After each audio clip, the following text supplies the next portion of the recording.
9.5 సంవత్సరాల పాటు అప్రహితంగా పాలించిన కేసీఆర్ కుటుంబానికి, ముఖ్యంగా బారాసాకు గత అసెంబ్లీ ఎన్నికల్లో తెలంగాణ ప్రజానీకం ఘోర పరాజయాన్ని రుచి చూపారు. ఘోర పరాజయం నుంచి కేసీఆర్ కుటుంబం పాఠాలు నేర్చుకున్న దాఖలాలు కనిపించకపోగా తెలంగాణ ప్రజలు పరిణితి చెందలేదు అనే వ్యాఖ్యలు చేసి అవమానించారు. ఒక్కొక్కరు ముఖ్యమైన నేతలు పార్టీని వీడుతున్నారు. ద్వితీయ శ్రేణి నాయకులు 50% ఖాళీ అయింది. కనుచూపు మేరలో పార్టీకి భవిష్యత్తు కానరావటం లేదు. పులి మీద పుట్రలా లోక్సభ ఎన్నికలు వచ్చిపడ్డాయి. 39 మంది శాసనసభ్యులు గెలిచినా లోక్సభ బరిలోకి దిగడానికి అభ్యర్థులే కరువైన పరిస్థితి. ఫోన్ ట్యాపింగ్ కేసులు, పోలీసు పెద్ద తలకాయలే అరెస్ట్ అయ్యారు. ఇక వారిని నడిపించిన రాజకీయ బాసులు త్వరలో ఊచలు లెక్కించనున్నారు. ఇక కేసీఆర్ రాజకీయ కుటుంబంలో ఉన్నవి 4 వికెట్లు. అందులో మొదటి wicket Kalvakuntla Kavitha Delhi liquor scam కేసులో అరెస్ట్ అయి రిమాండ్ ఖైదీగా తీహార్ జైల్లో ఉన్నారు.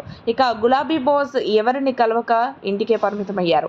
ఈ నేపథ్యంలో క్యాడర్ సాక్షాత్తు ముఖ్యమంత్రిపై చేస్తున్న వ్యాఖ్యలకు సర్వత్రా నిరసనలు వ్యక్తమవుతున్నాయి. గ్రేటర్ పరిధిలోని 3 పార్లమెంటు నియోజకవర్గాల పరిధిలోని కార్యకర్తలతో సమీక్ష నిర్వహించిన సమయంలో కేటీఆర్ చాలా అసహనంగా కనిపించారు. సీఎం రేవంత్ పై పదే పదే అసభ్య పదజాలం వాడుతూ ప్రసంగించారు. బారాసాను వీడే వారిలో నిలువరించలేక ఎంపీ స్థానాలకు అభ్యర్థులు దొరక్క అవినీతి కేసులు పరంపరగా చుట్టుముట్టిన వేళ కేటీఆర్ చేస్తున్న ఒకరిద్దరు లుచ్చాగాళ్ల ఫోన్లు ట్యాప్ చేసి ఉండొచ్చు అన్న వ్యాఖ్యలతో ఇక బారాసాను కేటీఆర్ తన వ్యాఖ్యలతోనే ఖాళీ చేయించనున్నారనే విశ్లేషకుల అభిప్రాయంగా వినబడుతోంది. మరిన్ని అప్డేట్స్ కోసం మా కాయ్ టీవీని సబ్స్క్రైబ్ చేసుకోండి.